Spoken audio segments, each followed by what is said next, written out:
Not sure if any of us will get on holiday this year. I might have a staycation, as they call it in the UK, but for travel abroad, a bit risky at the moment. It's not sure whether it'll happen or not. So don't worry, we've got this lovely warm afternoon in southern Italy, in Taormina in Sicily.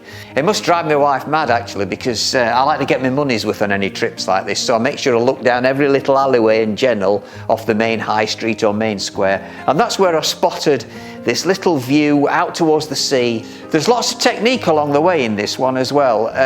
Certainly lovely colours. We've got the contrast of cool blues and these warm peachy colour on the walls here, and then the vibrant greens. Quite a lot of body colour as well in these greens here as well, and I'll show you how to do that sparingly without getting a chalky mess and losing the essential transparency of the colour.